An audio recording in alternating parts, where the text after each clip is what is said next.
आगरा में critical care medicine एक चिकित्सा विशेषता है जो जीवन घातक चोटों या रोगों वाले मरीजों की चिकित्सा देखभाल से संबंधित होती है। मरीज और समाज हित में कार्य करने के लिए क्रिटिकल केयर मेडिसिन में कई महत्वपूर्ण कदम उठाए जाने का प्रयास Indian society of critical care medicine के राष्ट्रीय अध्यक्ष डॉक्टर रणवीर सिंह त्यागी द्वारा किया जा रहा है। वो उत्तर प्रदेश सरकार द्वारा बनाई गई क्रिटिकल केयर टास्क फोर्स के भी सदस्य हैं। यूपी सरकार द्वारा प्रदेश के सभी जनपदों के जिला अस्पतालों में एक 8 बेड की special critical care medicine unit विकसित की जा रही है। प्रणाम, राधे राधे।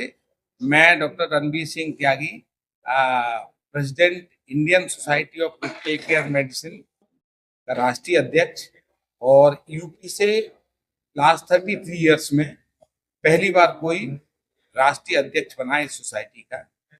मेरा जो मिशन, गोल और एम है कि उसमें 3 चीजें प्रायोरिटी है। एक तो जनरल पब्लिक को अवेयर करना, कैसे टाइमली अगर अवेयर होती है तो हम जो मौतों का आंकड़ा है और मॉर्बिडिटी है कम कर सकते हैं। उसमें है एक तो स्ट्रोक, लकवा अगर टाइमली डिटेक्ट हो जाए तो टाइमली गोल्डन आवर में हॉस्पिटल पहुंच जाए तो उसकी लकवा को जल्दी ठीक होने की संभावनाएं बहुत होती है। तो वो कैसे पहचाना जा सकता है, ये मेरी प्रायोरिटी है जनरल पब्लिक। अभी हाल ही में चेन्नई में यूपी के पहले Indian society of critical care medicine के राष्ट्रीय अध्यक्ष डॉक्टर रणवीर सिंह त्यागी बने हैं। उन्होंने राष्ट्रीय अध्यक्ष बनने के बाद ही क्रिटिकल केयर मेडिसिन को और अधिक प्रभावशाली बनाने के लिए एक विशेष कार्य योजना तैयार की है। दूसरी, एक एंटी माइक्रोबियल रेजिस्टेंस, जो एंटीबायोटिक्स अंधाधुंध यूज हो रही है, एक केमिस्ट से लेके एक ग्रामीण में लेके पर्सनल से लेके, उसका आने वाला फ्यूचर बहुत खराब है। नया एंटीबायोटिक नहीं आ रहे हैं, तो उसको अवेयरनेस करना कि कम से कम यूज करें, कब करें, डॉक्टर की सलाह से यूज करें, इसके पर। तीसरा, ऑर्गन डोनेशन, जो मोदी जी ने पहले शुरू करा था ऑर्गन रजिस्ट्री, लेकिन हमारे एरिया में, इंडिया में ही कम है, लेकिन जो north eastern part of India है उसमें बहुत कम है।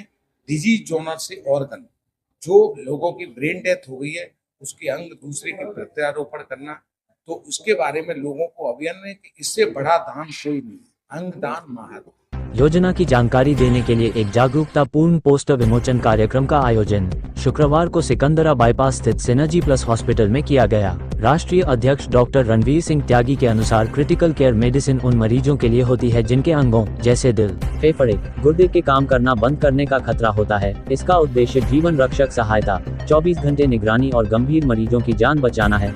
इसकी विशेषज्ञ टीम में प्रशिक्षित डॉक्टरों, इंटेंसिविस्ट नर्सों, श्वसन चिकित्सकों और फार्मासिस्टों की टीम शामिल होती है।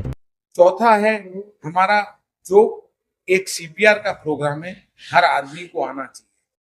Poles, compressive only life support, every citizen should know it, 2 hand together can save life. तो ये हमारी प्रायोरिटी है जिन पे कि हमें जनरल पब्लिक के लिए वो काम करना है। अब डॉक्टरों के प्रति हमारा है, जो हमारा एक कोर्स है ऑफ्स के लिए, तो मैटरनल मोर्टेलिटी को कैसे कम करा जा सकता है उसके प्रति ट्रेन करना।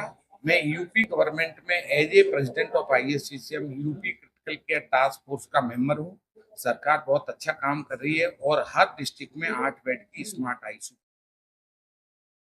एक हमारा नर्सिंग को ट्रेनिंग का प्रोग्राम है, और नर्सेज अगर अच्छी होती है तो डिपार्टमेंट क्रिटिकल केयर में वो एज ए टीम वर्क सबसे अच्छा होता है और रिजल्ट आपके अच्छे होते हैं। इससे रिलेटेड हमारे ये 5-6 एजेंडे हैं इस साल के, और डिफरेंट कोर्स हैं, और एक हमारा कॉलेज कॉन्क्लेव है जिसमें रिसर्च से रिलेटेड काम होते हैं। वो अभी भुवनेश्वर में होगा 29-30 अगस्त। जितने भी रिसर्च प्रोजेक्ट हैं ISCCM के, और अगली नेशनल कॉन्फ्रेंस है जो चिकित्सकों का कॉन्फ्रेंस है, वो आगरा में होगी 2027 में। तो उसके प्रति एजेंडा है। तो ये हमारे एजेंडे हैं, और यही इसके लिए आप सब लोग आए उसके लिए धन्यवाद। उनके अनुसार वर्ष भर जागरूकता पूर्ण कार्यक्रमों का आयोजन कर क्रिटिकल केयर मेडिसिन को और अधिक प्रभावी बनाए जाने के लिए महत्वपूर्ण कदम उठाए जाएंगे।